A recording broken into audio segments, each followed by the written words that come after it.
Welcome back into No One Asked Us. I'm Craig Choate. My Twitter is below. That is Logan Lee. His Twitter is below his. At the Logan Lee for him. At Craig W. Choate for me. Our show Twitter is above at No One Asked Us Pod. Follow us everywhere on social media. Also, you can listen to us wherever you get your podcasts, on YouTube as well. So give us a subscribe there, like our videos, and make sure you share our videos there. Episode 11. Logan, we had our first guest last week. We're going 2 in a row, baby. We got another guest coming up this week. It's going to be Bret Beherns from WCIA. Not going to bury the lead here, but yeah. So it's going to be us two for a little bit. Then we're going to bring Bret in. He's the sports director at WCIA 3 in Champaign. Illinois basketball hasn't played in a while, but there is a lot to talk about with the program. So before we dive into it, Logan, checking in. We're recording Monday night. How you doing? Wearing your Cubs blue. Are you happy with how they're playing? Is that what that is? No, not. I don't think we're going to get to MLB on the show, so I was going to ask you this now. No, it's fine. No, this is Ben Zobrist, I believe, is the shirt I'm wearing today. One of my favorite former Cubs. The Cubs have Pride of Eureka. Pride of Eureka, yeah. Correct? Yeah, former South Bend Cub great for all of about 3 days. The Cubs have not looked good other than Chris Bryant. Chris Bryant looks like he's back into MVP type of form, but the rest of the team around him, it looks like trash. So obviously it's early. It's only May 3rd. There's a long ways to go, but it has not been a promising start for the North Siders of Chicago. A lot of baseball left. It is Monday night, the 3rd. We will release this episode on May the 4th. May the 4th be with you. Before we leave baseball, I don't know if I've told you this yet. You're a Cardinal fan? No, that's kind of obvious. Have I told you I'm coaching T-ball? What? No way. Yeah. Aaron Bennett asked me to coach T-ball. His little boys on the team. So yeah, I'm volunteering my time with some 5, 6, 7-year-old boys. Wow. boys and girls. 10 players on our team. 7 boys and 3 girls, I think. So yeah, my baseball gloves coming in the mail on Wednesday. Coach Craig. Yeah. That's awesome. So that's breaking news there. There's some news for you guys on No One Asked Us. That's fun. So yeah, that's it's been fun. We've had 3 practices and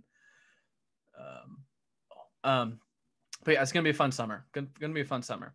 So that's about all the baseball talk I think we're gonna get to on this episode. We are gonna talk a lot of basketball and football and some movies coming up later. So we're just gonna dive into Illini basketball. Nothing has officially been announced yet. We are expecting that to come out Tuesday, Wednesday, sometime in the next couple of days. But all signs point to Illinois losing Orlando, Antigua, and Chin Coleman, 2 assistant coaches, to the same program, to Kentucky. John Calipari just coming in and poaching the Illinois coaching staff. I think today I was thinking about stuff to say, and really the only thing I can think of is unprecedented. Like, this is such a weird situation. Like, not only like Illinois was so good this year, so it's rare that you have this much turnover on a team that was so good the previous years. But I think more so, it's just rare that 2 assistant coaches are going with each other to another program. I don't know how to put it into words. Again, we're going to talk more with Bret Beherns about this, but nothing official, but every report says that they're both gone. And we've touched on this for a couple of weeks, but now that it's here, has your feelings changed at all? No, I don't think it's changed. As you said, it's just a bizarre situation. We've talked about it before. It's just crazy how the season played out like it did, ended like it did, and then this is the result of it.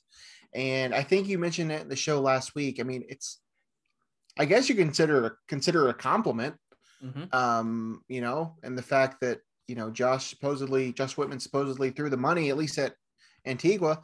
I don't know. I mean, it's Kentucky. I don't know if you are an assistant basketball coach, if you're not going to be if other than being a head coach, being an assistant at Kentucky or at North Carolina or Duke, I mean, it doesn't get much better than that. So I can't fault either of them for making that move. Illinois, I think you said it, is a stepping stone job at this point. You know, I know fans want to think that it's not, but this has been the first positive season Illinois basketball has had in 15 years, or at least, you know, to this degree.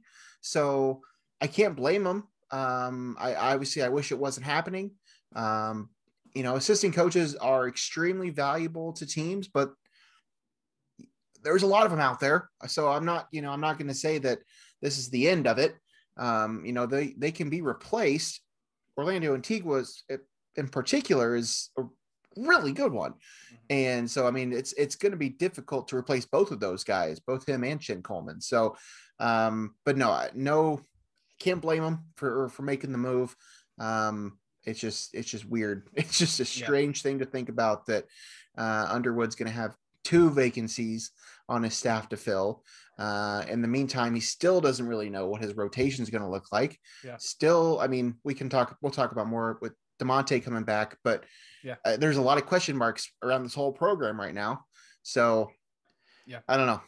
Lots still up in the air, I guess. I don't think, for me, the weird part isn't necessarily filling 2 roles in the same offseason or 2 spots in the same offseason. It's the fact that both of them went to the same school. Yeah, no, I agree. I think that's lot of the times, unprecedented part. Yeah. Yeah. A lot of times coaches have to fill multiple positions, but the fact that they're both going together to Kentucky, and some background, Antigua, I think probably everyone listening here knows Antigua has ties to Kentucky and Cal. He was previously there from 2009 to 2014.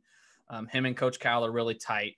But yeah, the Coleman connection, as I touched on last week, I think you asked me, I think he's just so connected to Chicago now, and him and Antigua work really well together from their time here at Illinois. So that's where Chin Coleman falls into the Kentucky plans. He hasn't left the state of Illinois since 2012. In 2012, he was in Nebraska, director of player development. Then he went to Bradley, UIC, in Illinois. So he's leaving the state of Illinois for the first time in nearly a decade.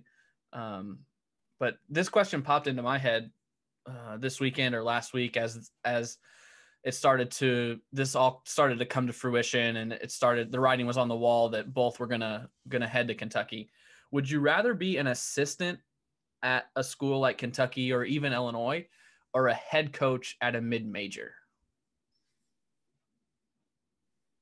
I mean, everybody wants to be a head coach. Right. But obviously being a head coach can really go one of 2 ways. You can have success and you can take off, or you can flame out and you're the one that's going to fall victim to it. I don't know. I mean, I think that certain guys want to do certain things. It's hard to say for me in particular what I'd want to do. I mean, eventually, I definitely want to be a head coach, but you know, some guys just know that they are better as assistants, and, you know, playing that role and being more involved in the recruiting and all that stuff. So it's hard to say for me personally. I don't know. What about you? I think it depends on where you're at in your life and kind of what you want. I think the money's pretty similar. Orlando Antigua was making $475K at Illinois well, I guess it doesn't matter because he didn't accept the new offer. And I think a mid-major, I think Mullins at SIU probably makes like 300, maybe 275. So it's probably a little bit better to be an assistant at a big school. I think it just depends. Like you said, I think everyone wants to be the head coach at some point, but being a top assistant takes a lot of pressure off of you. Yeah, no, exactly. That's the other thing too.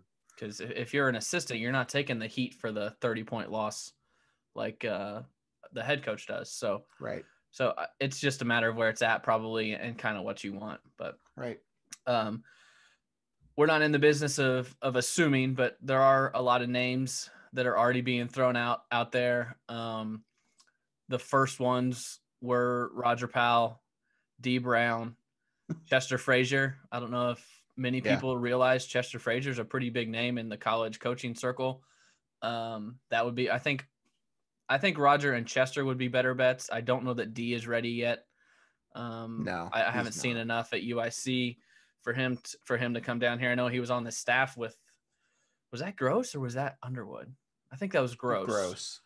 He was on the staff for like 3 months, and then something happened and he left. So of course the Illinois guys, I know the guy that I like, and I didn't realize he was from the area until just a couple of years ago. There's a guy at Oregon, Mike Meninga. I should have Googled this. Mennenga. Don't know how to say his name properly. I think it's Meninga. He's been at Oregon for a number of years now, but he's from Rantoul, and he married a U of I grad. His wife is a U of I grad. So there are definitely connections there, and he's done a great job at Oregon. I don't know if he was the lead, but I mean, Francis Okoro from Bloomington Normal went to Oregon, who obviously he's back at SLU now, so that didn't work out. But that's a name that I really like. Again, this is not me reporting anything. This is just kind of who we might like to see. But that's really the only one. I'm not too connected into the coaching circles, but as soon as I saw Chin and Antigua were likely gone, that was a name that immediately popped in my head. What do you think about those U of I guys? Or is there anyone else where did Jarence went somewhere now, didn't he? Jarence went to Texas. Okay. Yep. I knew he left. Yep. Yeah, I mean, Roger's the first name that came to my mind. As you said, I agree about the D thing. I don't think he's quite ready for that. Yep. For what Illinois needs right now. Chester would be interesting, just in terms of, he's in the ACC, and I could certainly see that happening.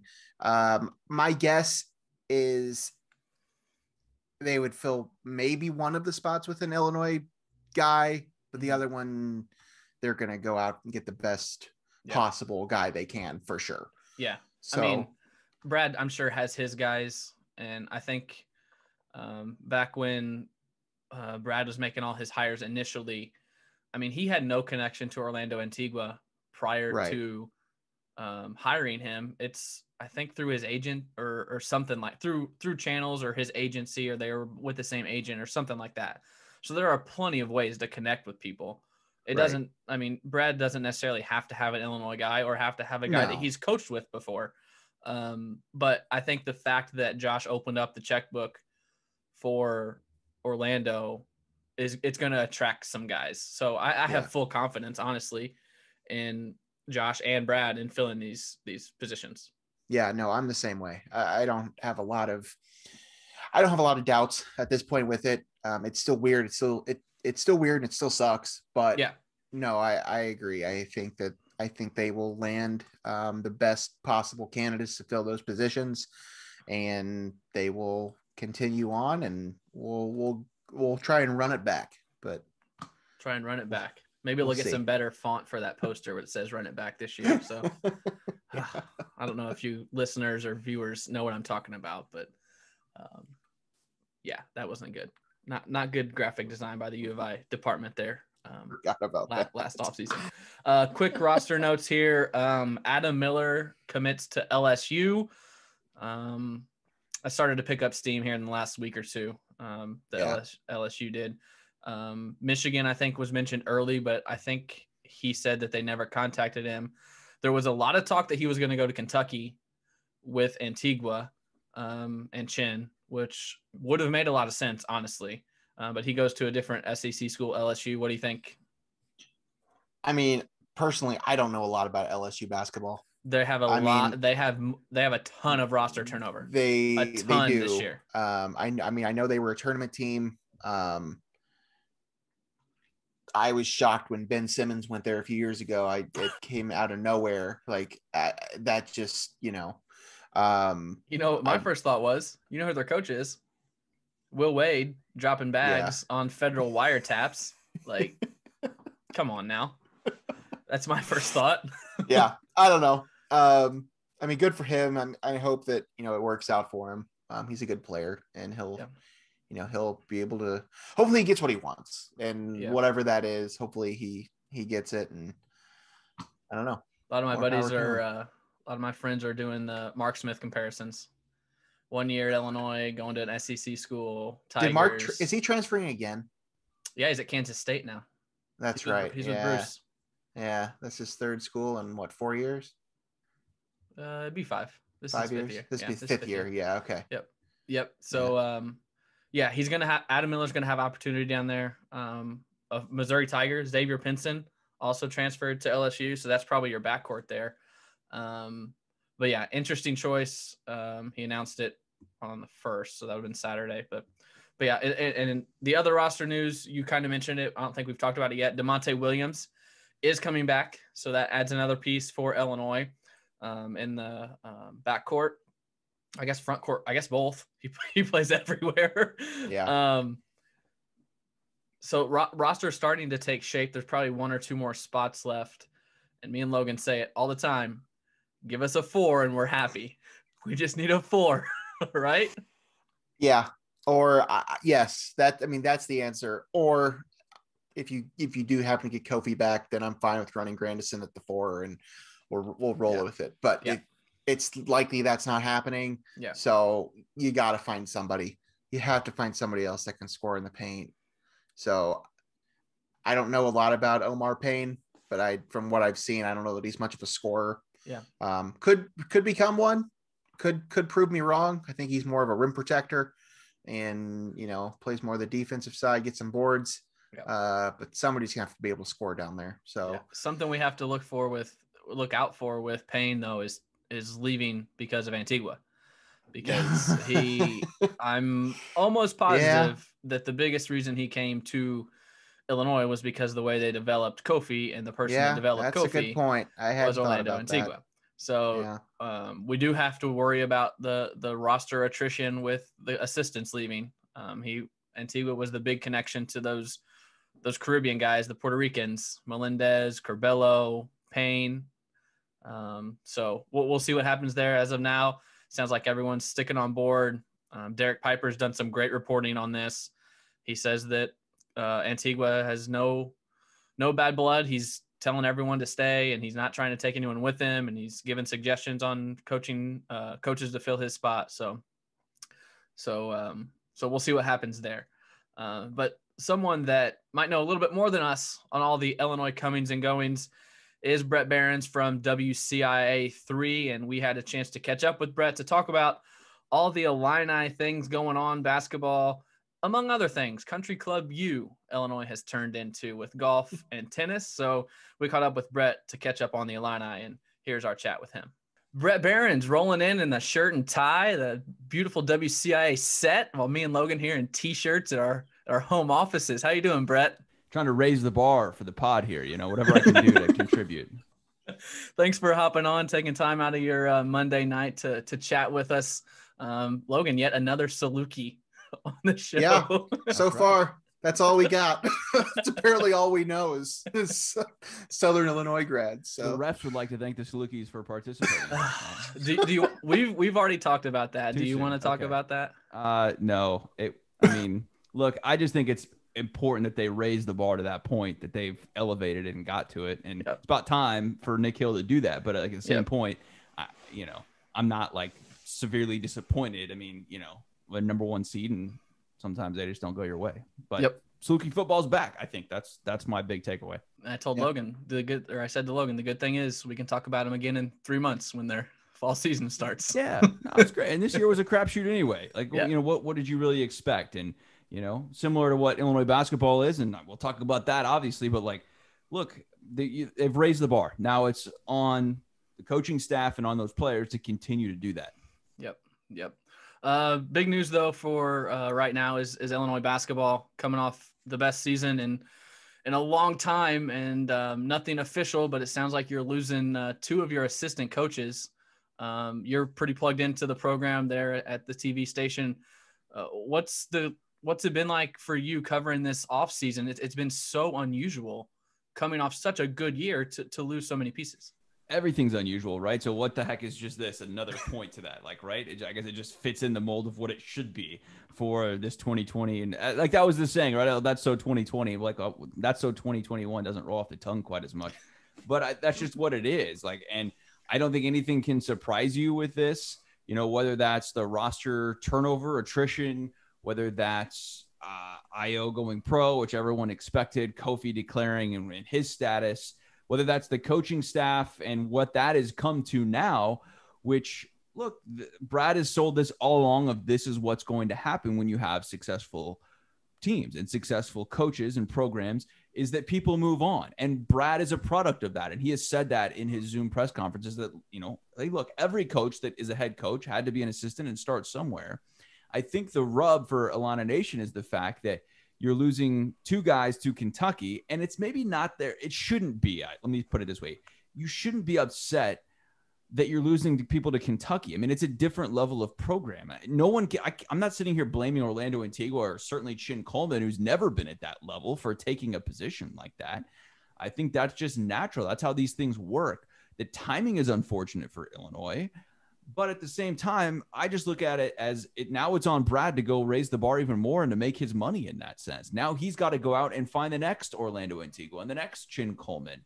And hopefully they don't lose, Stephen Gentry, but like, this is where it's at. And okay, you got to make the most of it for whatever that is. And is it ideal? No, but like, it just is what it is. So move on and figure out a way to hire the next great guy that wants to be here. So you've been involved in that program since Brad took over, not directly, but through the media. How big of a part was Orlando specifically in getting the program back to where it is now? And I think that's where it all starts. And I don't want to take anything away from Chin, because if there's no Chin Coleman, I don't think there's Io here, or at least a certain part of that was Chin coming here. And Io tweeting today, that, hey, Kentucky got a good one in other words, essentially, right? Like, and once again, we should say, this hasn't been made official yet. I expect that either tomorrow or Wednesday that this is going to come out. And this has been delayed due to the unfortunate circumstance that Kentucky lost the player who tragically passed away. I think this would have been done already had that not happened. And so now you're in this waiting game and what's going to happen now and when is the right time, because it's all about timing, right? Everything in life is timing. And so, now I think it's going to happen here pretty quick, but it all goes back to Orlando in my eyes. And that was the key hire for Brad Underwood to start this pipeline of international players and Puerto Rican players, and really setting the precedent that he is the go-to recruiter, and making $400,000+ in Illinois and in Champaign's a really dang good position. But I think Kentucky holds that prestige. But when you look back at Orlando Antigua and the impact that he was able to make with so many guys on this roster right now, and ones that have already moved on as well, that's the one that hurts the most to me. And once again, it's not taking anything away from Chin, because like I said, if Chin's not here at Illinois, then I don't think Io is. They're also at different points of their career. I mean, Antigua's going back to Kentucky, a place he was at from 2009 to 2014. And I think he's got that trajectory to be a head coach again if he wants. Chin is earlier on in his career kind of, resume mindset, so to speak. This is his big opportunity. This is Chin's chance to make a national name for himself. And not that he didn't do that at Illinois, because he can hang his hat on, look, I coached an All-American. I was the lead recruiter to bring Io DeSumo to Illinois. Look what we did here and all of that. And it's not just about Io with Chin, but that is his calling card, right? I mean, that's what he's going to hang his hat on. But this is Chin's breakthrough moment to go to Kentucky, to show that he is on a big time trajectory here to go get another job after that, or just be at Kentucky and be on that national. You're recruiting top 30 guys, not just one in Io DeSumo every 5 years, but you're recruiting top 30 guys every single year. And that's the expectation. No, I mean, I think the biggest takeaway for me is just the way the season ended, and everything was looking so positive. Yes, Io was obviously going to leave, and Kofi was likely going to leave too, but then you have the Adam Miller thing that was kind of a shock to some people. And then the way this kind of transcribed and translated over the course of time, I think it's shocking a lot of people, and Illinois fans just aren't really sure how to react to it. And I think that's fair, Logan. But my thing in that is, like, and Brad said this too, Illinois fans need to expect to be good. That's what Brad's been preaching the whole time since he came here, in this top 10 program type of thing. And like, that's what they are. That's what he believes this is. Now, he wasn't here for all those years that they were awful, right? He viewed it from afar, but I think Brad's perception of what Illinois basketball is early 2000s when he was at Western Illinois watching it, or in the 80s when Illinois was a dominant program and he was playing at Kansas State. You know, I think that's his viewpoint and perspective from this.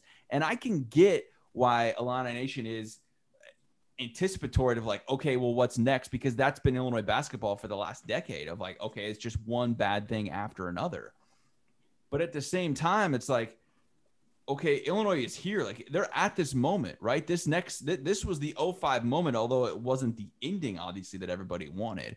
But now is that important time. Like, they have to go out and sell this program somehow. Brad has to be the face of that, especially with Orlando and Chin leaving. Now it's on him to go earn his pay and sell that success for sustained success. If it's just a one-year blip here, then like this means nothing. You know what I mean? Like 2020-21 season, or even 19 and 20, right? Even though there was no NCAA tournament, if we look back in 5 years from now and there's not sustained success out of this, and they don't learn, and Brad wasn't here in 05, right? But Bruce couldn't parlay his success in 04 and 05 into long-term gains. That's what's on the table right now for Brad. I don't have all the answers about how he's supposed to do that, but he's got to go make impact hires. And the thing that's different in my eyes now, as we look back 15 years ago and reflect from that, Josh Whitman has shown that he is willing to put the money into this. If they're willing to match Kentucky's salary for Orlando Antigua, then that should excite Brad that he can go out and get somebody that he wants, you know, and we can talk candidates or whatever, but like, that's the comforting thing from the outside looking in for this, is that it can be different than what it was 15 years ago, because I feel like the leadership at the top has the support there. And that's nothing against Ron Gunther, but like any Illini fan that was here 20 years ago will tell you that like it's different at the leadership position there at the top, where Josh Whitman is making moves. He's building buildings. He's investing in programs in a way that has never truly been done before at this scale. Yeah, that was my next question was, you know, what does it say about the program that Josh was willing to pony up and do that? And I told Logan last week, I said, when the reports came out that Illinois was matching or offering more than Kentucky was, I said, okay, I'm fine. That proves to me that Josh is invested in the program. Yes. And who, if they leave, whoever they do bring in is going to be a high quality guy. Right. Right. But that's on Brad to go find that high quality guy, right? Yeah. Because if he has the capital and resources to do that, now it's on him to go get that guy that fits his program, that wants to be here long term. And it's not like these guys are leaving after 1 year. I mean, they've put in their time here. You know what I mean? I don't blame, like I said before, I don't blame certainly Chin for leaving. This is his moment. This is his opportunity to go and certainly make a lot more money than he is here, but also just from a professional end, be on a much bigger scale, even if Kentucky's coming off its worst season in 10 years or whatever it is. Yeah. Do you think, I mean, obviously we don't know a lot, and I know Antigua's basically said he's not trying to take players with him, but do you think there will be any sort of player personnel sort of follow up with this, that players might potentially leave, or do you think we might see any of that at all? That's the big question, and I think it all centers around Andre Curbelo. Is Andre Curbelo a Kentucky player? Like, that's where I think he's really, really good. I don't know if he's quite that good yet. I'm not saying he couldn't be in his career, but at this point, I think Kentucky's recruiting a higher level point guard than Andre Curbelo would be my guess right now. Or they at least know that they can go get a guy that has like a little bit higher accolades than that, right? Even as good as Curbelo is and was this year. I think that would be the name there that probably you attribute it to. With Chin, obviously, if they were Kentucky fans thinking of Adam Miller and maybe going there, he goes to LSU over the weekend. Look, who knows what Adam Miller's thinking? I have no idea in that. Obviously, he wasn't happy. I had heard that his mom wasn't happy and got some reports on that. But it's like, look, what more can you want, kid? You know what I mean? And so, look, Craig, I've told you this multiple times. That's why I don't want to be a college coach. I don't want to deal with all that. That's just not worth $3 million a year to me. Well, I just asked Logan the question. Would you rather be a high major assistant like Orlando and Chin, or would you rather be a mid-major head coach? No, give me the assistant all day long. That's kind of where I leaned a little bit. Yeah. Same. Because you can slide, like when things aren't as good, you can slide under the radar. When you're the head coach, man, it's all on you, especially in basketball and like football too, right? But like there's so many fewer players in basketball, and I feel like basketball is like micromanaged so much more because of that, that it's just like, well, why didn't you do this and this and this? Yeah. Where football, there's just so many different parts hanging in the balance that the head coach maybe doesn't get quite as much rub there. Yep, exactly.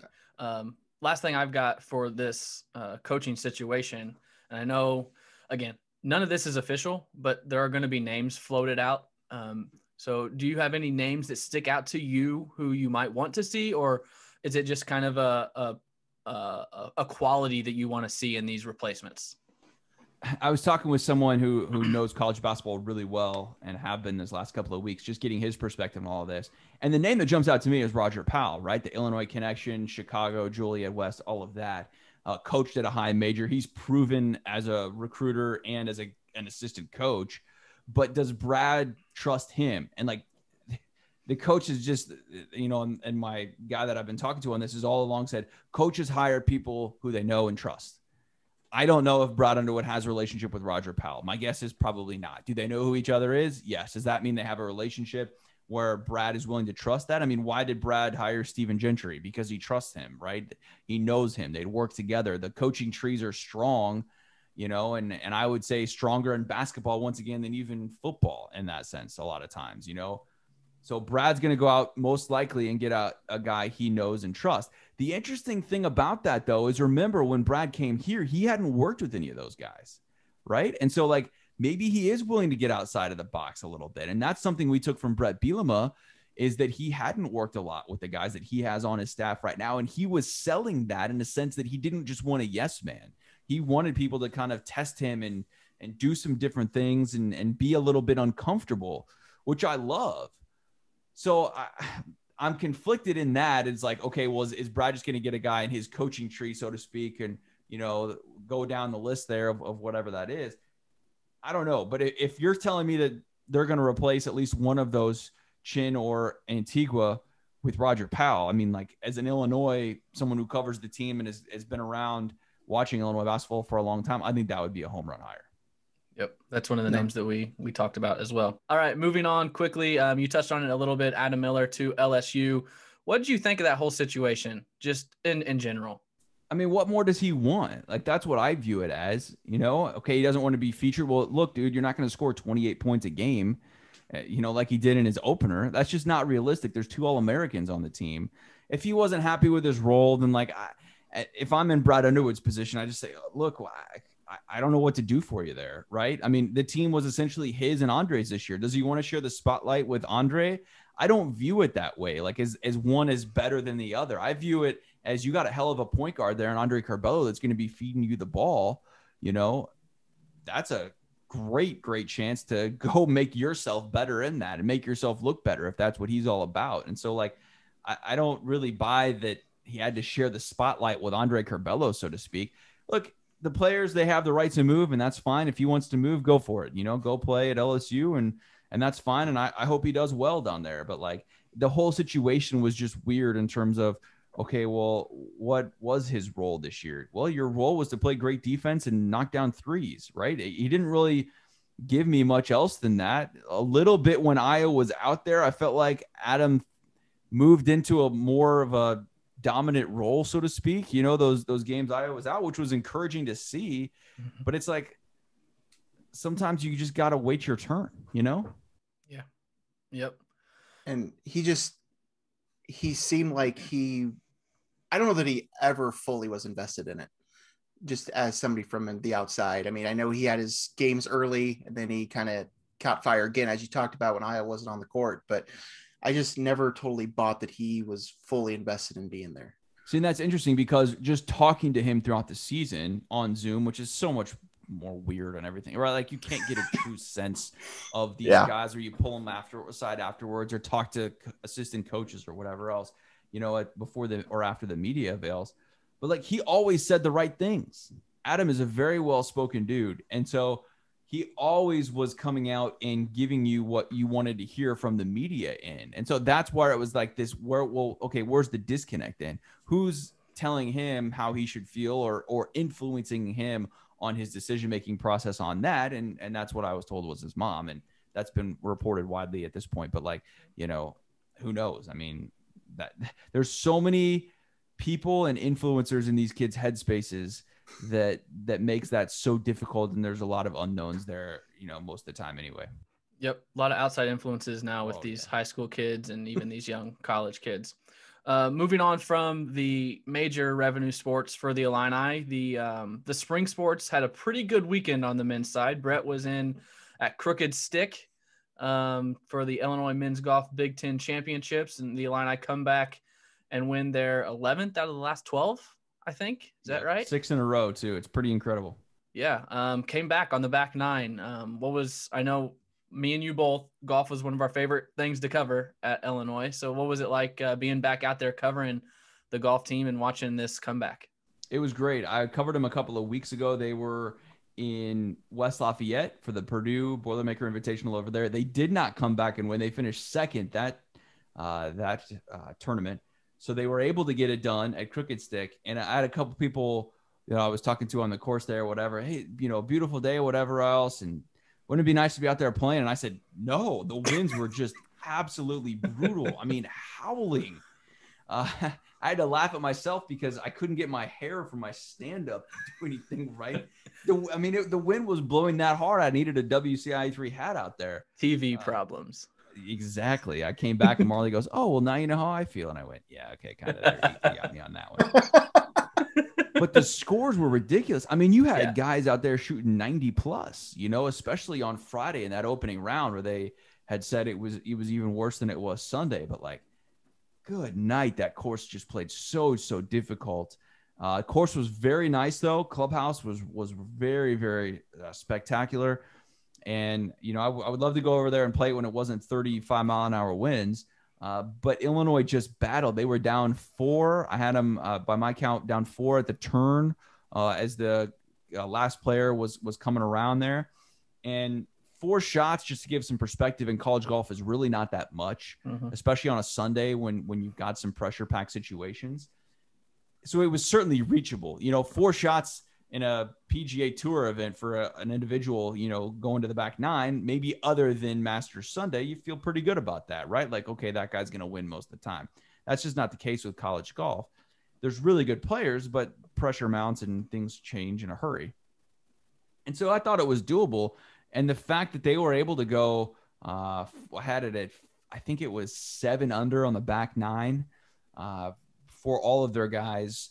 It was 1 under for Iowa on the back nine, 5 under for their counting scores for Illinois. Pretty impressive stuff that they were able to do that under those conditions and that pressure. And that's a testament to what Illinois golf is. And I asked him afterwards, what makes you so good in those moments? And I thought Michael Fiegels had a great quote. I put it out on Twitter. He said, look, I'll take any of these guys to a bar fight. We just hate losing. And I'm paraphrasing here, but essentially saying the thought of losing outweighs the joy of winning. Like, okay, that's one way to put it. Like they just can't stand to lose, and they'll do whatever they have to do to make it count when it matters most. Pretty impressive. All right, so another big weekend for men's golf. Congrats to them. The other thing that happened this weekend was the NFL draft. Illinois has 2 guys drafted to the NFL. Last week we talked, and I thought Josh Imatorbhebhe would get drafted and not Nate Hobbs. Was that a surprise to you? A little bit, I think. I thought they would both go, to be honest with you. I thought probably a later round pick than what Nate went. It's 6th, 7th round for both those guys, but happy for Nate to get that opportunity. Look, he did not have a great fall 2020. I mean, yeah, I remember a couple games, especially the Minnesota game, where he just got, beat constantly up and down the field. And so I believe in Nate. I think he's a really, really good player, and he's got tremendous potential there. But like, I was worried for him that film was not going to work out very well. He did have a pretty good pro day. Obviously, the numbers in the pro day format speak for themselves with Josh. That dude's a freak. And he's a great interview. One of my favorites to cover just because he was so in depth and would give you great answers and thought deep about a lot of things. But he's on a roster too, and that's great. You just kind of go from there and see what happens. What'd you think of the landing spot for Kendrick Green? Pittsburgh?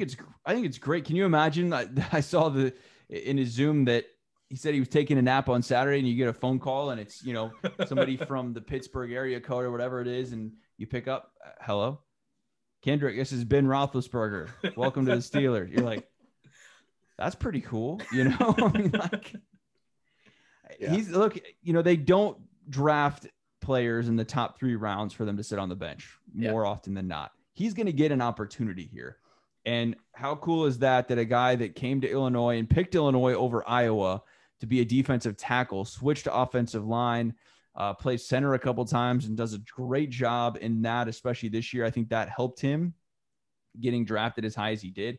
And a kid from Peoria who is also a really good dude and was a great interview with us.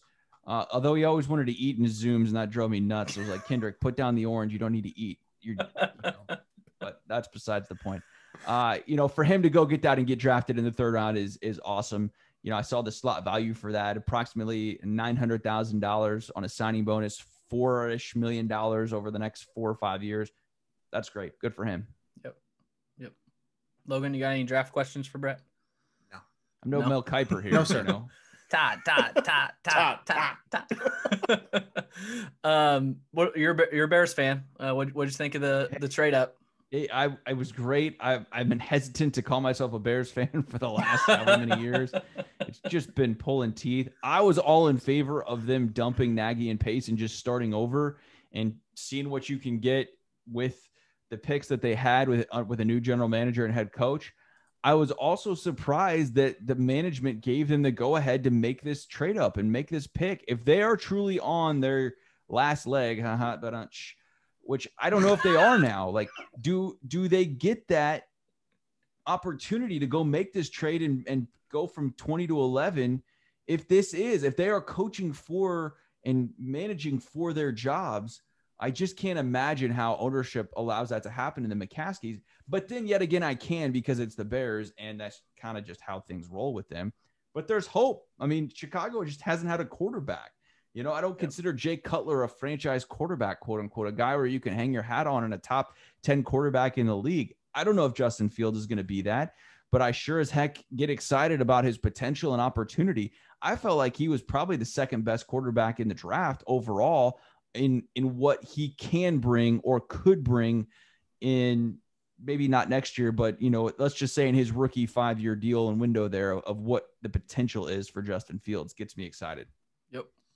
I know a lot of people have said that people, they thought he was the number 2 quarterback in the draft, but I don't know why the teams that drafted, Lance and Wilson are ahead of him, like what they saw that, teams like everybody that passed on Justin Fields didn't see in him. I think that's where it confuses me. And I don't know. I mean, the whole Trubisky thing a few years ago, that was, a lot of people were not happy with that from the beginning, but then there was people that were excited about it. And I think that we'll have to see what Justin Fields can do. I think he has the potential to, kind of help that franchise a little bit, but it's kind of hard to see at this point. Yeah. And other than Trevor, Zach Wilson, even that's at a good level of football, but like, I feel great that Justin Fields has never lost a regular season Big Ten game, in the East. Like that's a quantitative measure that like makes me feel good about his capability and what he has. Now it's up, especially to Matt Nagy, to get the best out of him. I don't always feel like Nagy and Trubisky work the best together or, were the greatest fit. Now it's up to Nagy to go bring out the best in Justin Fields, and we'll see if he can do that or not. But the Red Rifle's the starter, so QB1. Say QB1. Thanks for joining us, Bret. Did you realize that it's been a year since I've been away from you guys now? You know what? I was thinking about that the other day. I don't remember the exact day. I knew it was May, like 2nd week of May. Maybe? I think like the 8th or the 9th. Okay, so it is coming up here. It's funny you say that because I had actually thought of that the other day with just the crazy year that it's been. In one sense, Craig, that feels like a million years ago. It also feels like yesterday.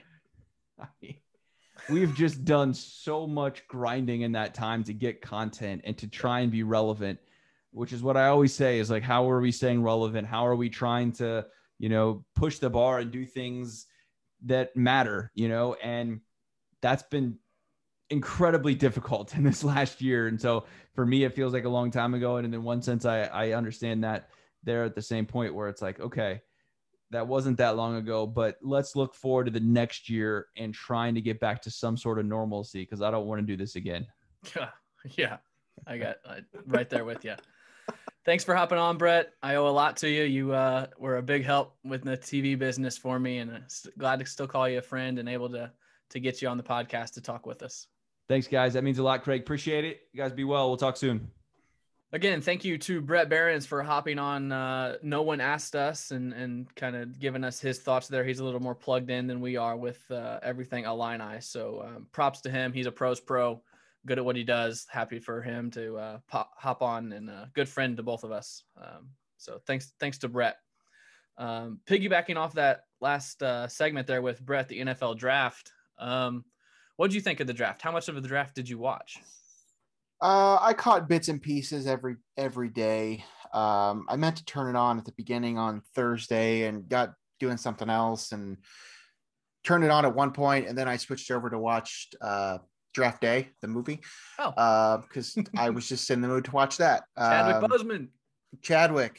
That's a polarizing movie.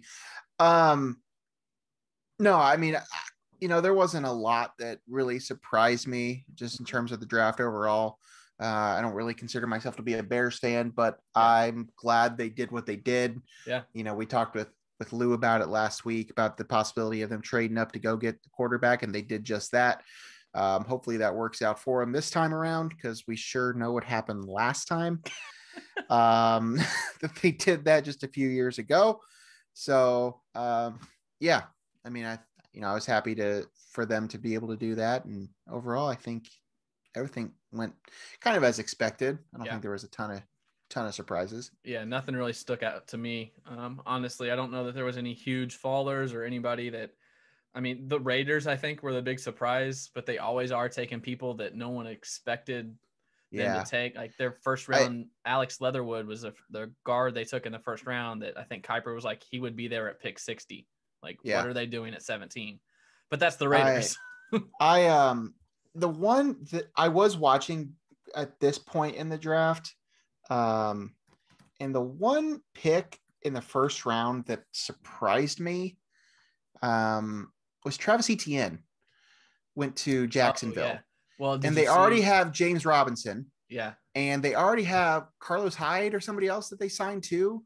And then Urban Meyer came out and basically said that they drafted him to be the third down back. Like, I don't know. That just seemed odd to me. I mean, I know he's a good running back and he's going to play Trevor Lawrence again. But I haven't seen much since. I'm sure there's more has come out about it, but that was like my one strange takeaway from the first round was that move. I think someone asked Meyer either Thursday night or Friday night, and he said that their pick there was going to be Kadarius Toney, the wide receiver from Florida, who the Giants took at 20. Gotcha. He said that, I think the word he used was heartbroken that he wasn't there. So I think that was their plan, was to get Kadarius Toney, and then Jacksonville was sitting at 25. The Giants took him at 20. So that might have thrown a wrench in their plans. I'm not sure. Well, Rashad Bateman was still on the board at that point if they wanted a wide receiver. Yeah. I mean, but they're different receivers though. Tony's yeah. And it was just interesting. Yeah. But I'm with you. I'm not a Bears fan whatsoever, but a lot of people close to me are, and obviously we're here in Champaign, so that's the local team. So I'm so happy for the Bears fan base and all of them, because such redemption for, what is that, 4 years ago now? Yeah. And like I said with Lou, and like Lou said, he was my QB2 from the get-go. So I think he's better than Wilson and Lance. And I mean, the Patriots they're just going to keep having guys fall into their lap. Like, they didn't even have to trade up, and they got the quarterback that they probably wanted. So I do consider myself a Cowboys fan. I liked the Micah Parsons pick in the first round. and Jabril Cox fell to the Cowboys in the 4th round, who had I think he had a 2nd round grade, a couple of linebackers there. And then, the 2 Illinois guys drafted, Kendrick Green to the Steelers in the 3rd round, and Nate Hobbs. I know you asked me last week. I thought Hobbs would go undrafted and Immanuel Bebe would get drafted, but that was flipped. But all 4, Kendrick Green, Nate Hobbs, Josh Immanuel Bebe, and Milo Eifler all are in a camp with the team. Hobbs to the Raiders, Green to the Steelers. Immanuel Bebe signed with the Jaguars. There's the receiver that they wanted. And Milo Eifler to the Jets. So as excited as I was for the draft, and I always am for the draft, once it got here, I was just kind of like, meh, whatever. Well, the draft became the 2nd biggest story of the day in the NFL on Thursday. That's right. I forgot about that. We forgot to touch on Aaron Rodgers, who I forgot about decided. I don't know what happened there. I've listened to a few reports and a few people that have talked about it on radio and stuff about what potentially might have happened there. But yeah, I don't know. I mean, there's definitely some shades of the Brett Favre thing. Just, Hall of Fame quarterback, just kind of at the end of his time, and they're ready to move on to somebody else. Yeah. I don't know. I don't know what's going to happen there. I don't know where Aaron Rodgers could end up at this point. Mm-hmm. I mean, the Rams made their move. The Niners seem content. I don't know. I don't know where he's going to go. Broncos. Where else he could go and win. Broncos are the only team that I've heard that makes sense. That could be still, because the Bears, I mean, it wasn't going to happen because it's the Packers and the Bears, but the Bears needed a quarterback. The 49ers were in talks, but they drafted a quarterback. There's like no one else could use him or would be in the market for him. So I was listening to, I think it was Brad Evans on Fade the Noise, Sirius XM earlier this afternoon. And they said that a Green Bay beat reporter said there's a 5% chance that Aaron Rodgers plays for the Packers this season, which is crazy to me. I mean, Packers front office did it to themselves. I mean, they drafted a quarterback last year without talking to him. Right. They've never. When was the last time they gave him an offensive piece in the 1st round, skill position? I couldn't tell you. What are they doing? They did it to themselves. I don't feel bad for him whatsoever. No. He did say he was at the Kentucky Derby on Saturday, which Medina Spirit wins after we have Medina on the show. I mean, come on now. I saw that. He talked to Mike Tirico off camera, and he said that he was upset that the news got out and all this stuff, and he doesn't know how it got out and all that. But at this point, it's out there. Yes or no question for you: is he a Packer on opening night this year? I don't think Shailene Woodley wants to live in Green Bay. So I know. That's what I said. That's what I thought. She said it publicly. She knows nothing about sports. Yeah. She never thought she'd end up with somebody that throws balls for a living. So no, I don't think she wants to be in Green Bay at all. So Aaron Rodgers starts dating Hollywood and he's out of Green Bay. Dating Hollywood and hosting Jeopardy. And yeah. Well, that's what I was listening to. You brought up Evans' show. I was listening to Dan Patrick today, and they had a radio host from the Green Bay, Madison area on, and he pointed out the fact that Aaron Rodgers just has never really embraced the Wisconsin lifestyle. Yeah. And the Wisconsin people have never really fully embraced him. I mean, they surely appreciate him as a quarterback. They know he's, Hall of Fame talent. They know he's better talent than what Brett Favre was, but that Favre was he just embraced that life. He was, he was from the South, but more of a Midwest kind of guy. And that was just never really who Aaron Rodgers was. So I don't know. We'll just have to see what happens there. But yeah, that was definitely probably the bigger news of the day, because we all knew who was going to go number 1 in the draft, and all that stuff had pretty much been determined for a while. And so we'll see. So to answer your question, my answer is no. Yeah. I said one word answer, but we'll let it slide. Before we leave our football talk, our Salukis, our stars, Our Salukis, we talked about it last week, playing in the quarterfinals for the FCS playoffs. Come up a little short, 31-26. SIU falls to South Dakota State. It's a heartbreaker. I watched from start to finish, man, and yes, that is the perfect word, heartbreaker, because there was a touchdown left on the field that the refs took away. Yeah. I mean, Mike Reese said it on Twitter today. Why do we have review if you don't review a play like that? It's an easy review. Just see if the guy stepped out of bounds. Just see if you and Mike said it. The FCS replay system is not as intricate as FBS and all that. So maybe they didn't have the angle or whatnot, but you got to at least look. I think it was the last play of the third quarter. Javon Williams goes around the left side. It gets into the end zone. Looked like he was in. They call him out of bounds at the 1. No review. Nick Hill did not ask for a review, apparently. They don't review it, and SIU gets stuffed 4 straight plays, so they don't score. South Dakota State goes down 99 yards, scores. It's over from there. SIU does get back within 5, but 6 points left on the field that the refs didn't take a look at. Yeah. Now, we can blame the refs for not looking, but you're on the 1 yard line with 4 chances. You got to punch it in. That's my thought on it too. Like, yeah, they got all the way there. They have to be able to put that in. Yeah. So, I mean, I can't fully fault the refs for not seeing that. It's kind of my take on it. Yeah, it stung last night. Went to bed a little angry, but waking up, I mean, it was a good season. We talked about SIU football, me and you, more this spring than I have in a decade. So, right. So it's nice to have SIU football back. Should be playing next week, but it was a clean game too. SIU lost to South Dakota State like 44-3 in the regular season. Yeah. 3 turnovers in the second half.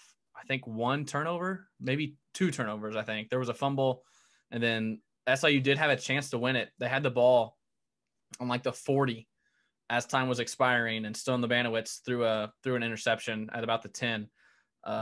So a tough way to go down, but it was a lot of fun to watch. It was fun that SIU had the Sunday Night Football, ESPN2. It wasn't a stream. It wasn't ESPN Plus or ESPN3. It was on ESPN2. Had a lot of people talking. I saw a lot of people posting about it on Twitter. The Reddit college football Twitter account was tweeting about the game and all that stuff. So some good publicity for SIU. Wish they would have been able to pull it out, but yeah. But it was a lot of fun to watch. Did you watch some? I had it on most of the night while doing some other stuff. I watched the whole fourth quarter and probably most of the third quarter too. So, it was, that was definitely tough to swallow at the end. Going by off of, the game earlier this season, I really wasn't expecting much. Yeah, I wasn't expecting that kind of game from earlier. No, but that's true too. Yeah. I would have expected probably somewhere in the middle. Yes. Southern had a really good first half. I mean, that's really what this came down to. And the second half just was not quite there. There were some play calling decisions and the way that play turned out that you talked about, just some things just didn't go their way. So, I mean, South Dakota State's a really good team. They're probably going to win the whole thing. So I don't know. It was definitely tough to swallow, but I'm glad that, they're relevant again. Football's kind of, back there, and it's just nice to know that we're talking about it. You know what else is good? We can talk about it again in 3 months when their fall season starts.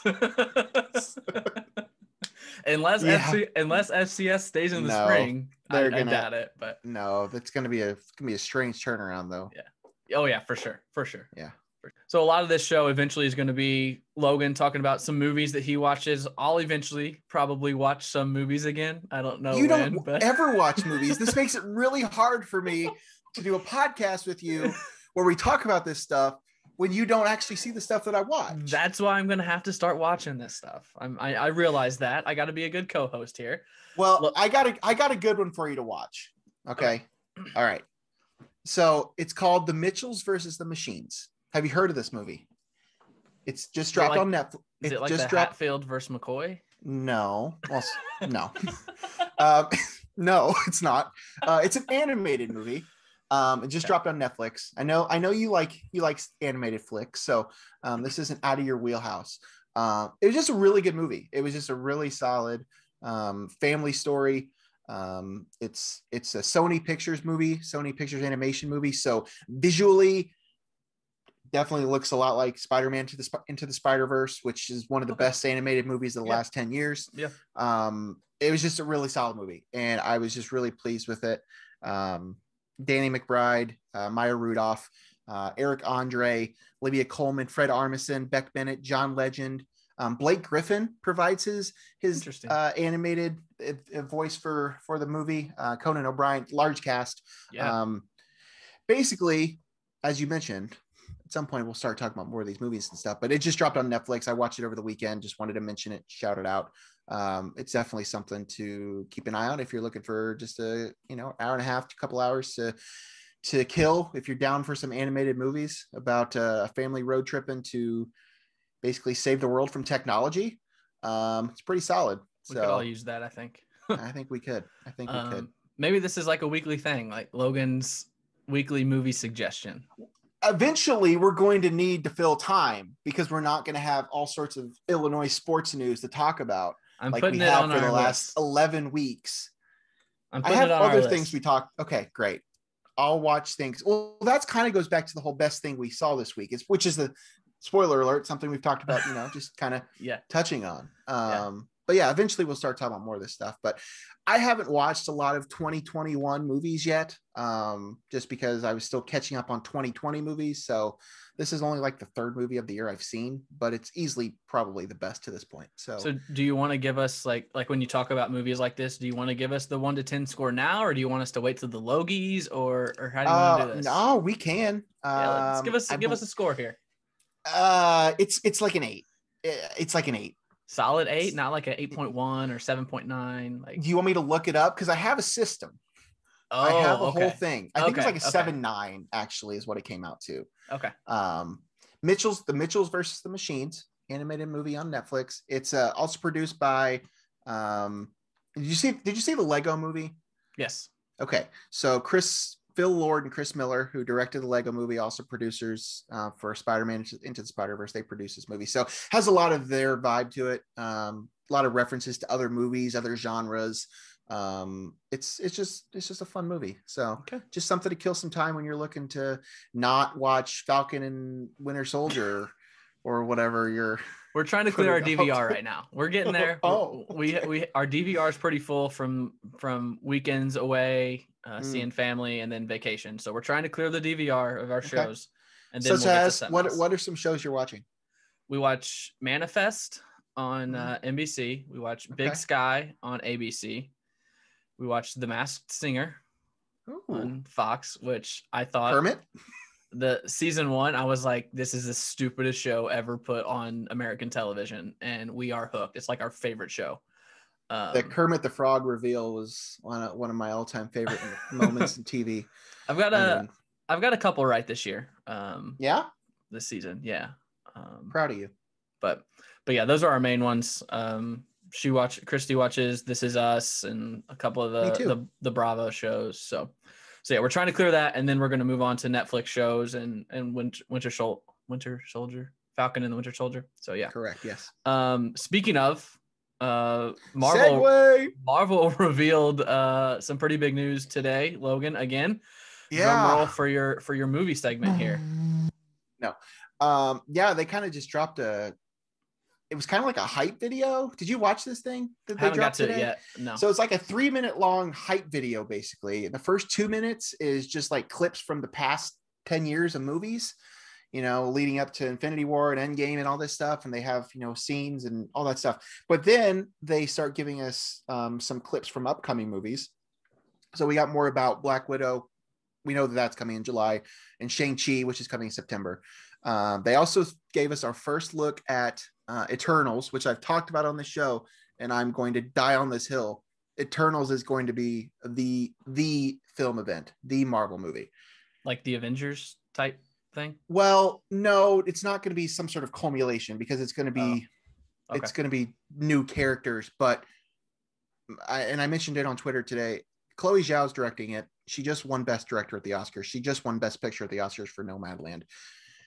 Black Panther was a Oscar nominated, Best Picture nominated film in 2018. I would not be shocked if Eternals is in that same category, for two reasons. One, because the Oscars are going to need to have some popular movies, I think, in order to help with their ratings a little bit. This last year was a real hit for them. But I think it's really just going to be a really good movie. So, but that we got a little bit of a clip for that, a few shots. And then we got dates for Spider-Man, Thor, and Doctor Strange, which we already kind of knew. But then we got Black Panther, Wakanda Forever is going to be the name of the movie. We still don't know much about it. All we know is that they're not recasting Chadwick Boseman's character. So I don't know what they're going to do. There's a lot of, but it sounds to me like, just going by the title, we literally know nothing else other than the title. But I would venture to guess that it's going to be more of a widespread thing. It's not going to be about one sole person, would probably be the assumption there. And then the Marvels is going to be the Captain Marvel sequel. That's also going to feature what's her face from the show WandaVision, Tiana Paris. Her character will be in that. Monica Rambeau, that one. She'll be in that, and then the Miss Marvel will be a TV show that's going to feed into that as well. And then we got dates for Ant-Man and the Wasp: Quantumania, and we got dates for Guardians of the Galaxy Volume 3. And they're still teasing Fantastic Four. We don't have any dates or casts or anything for that yet. So basically, between now and December, we're going to get 4 Marvel movies. And then next year, between March and November, we're going to get another 4 of them. And then again, and start up in 2023. So a lot on the docket. Finally, it'll be well over a year between big event movies like this, but they're finally starting to make some ground there and give us some of the content we've been looking for. It's exciting to talk about stuff finally kind of getting back to normal and movies coming back out. I think Ant-Man and the Wasp is one of my favorite underrated I love both trilogy of those movies. Series. No, they're funny. They're just like, Paul Rudd is hysterical. Yes, Paul Rudd is the best. He's the best. And of course, we're both Lost fans, so Evangeline Lilly. That's she doesn't hurt it at all. Nope, she's great as well. So a lot to look forward to. I don't think anybody was really expecting them to drop that today. I've been waiting to see when we were going to see something from Eternals. That was the big takeaway for me, other than the fact that we got a name for Wakanda Forever, the Black Panther movie. I don't really know. As I said, I don't really know what they're going to do with that. But just the fact that we've seen a little bit from Eternals is huge, because that's coming out later this year. So as I said, 4 movies coming out between now and December, plus however many TV shows too. They're going to tie into all this stuff. So awesome. Lots to look forward to. Good stuff. I think that should put a bow on the show. That was a loaded slate. You got anything else?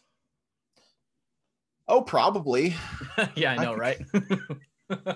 We didn't talk any baseball. Cardinals are up 6-5 right now. Cubs rained out. Cubs rained out. Cardinals sitting the game back in the division. We're picking up some steam. Do you want a third baseman? We got a pretty good one. Just kidding. Honestly, you're talking about KB, right? Yeah. I don't know where he would play in the Cardinals right now. I think you could probably find a place for him. That's not happening, though. No. I don't think the Cardinals and Cubs would do a trade like that. Thanks, everyone, for listening. Loaded show. Hope you guys liked at least something that you heard. Maybe one little thing. I don't know. Thanks to Bret Beherns for hopping on, taking time out of his night between shows at WCIA. One of the best in the business, does a lot of good stuff for WCIA in the Central Illinois area. I could have talked to him for a long time, just talking about how the schedules have been and how high school sports specifically. I would have loved to get into some high school with him, but didn't have time. Maybe that's on the next visit. But Logan, if you don't have anything else. No, sir. Are we gonna have a guest next week? We'll see. We didn't have a guest this week until this morning. So Is that a tease? We didn't have a guest this week until this morning. We're not very good about scheduling in advance. Scheduling ahead. Yeah. It's not been our strength. We'll see what happens in the news this week, and if there's someone that we think can add to the show, we'll try and get him on the show. I'm just glad that Bret came on to step up the production value of the show. Yeah. Bret had an actual set, had an actual backdrop, had a logo, had a legit microphone, had a real setup.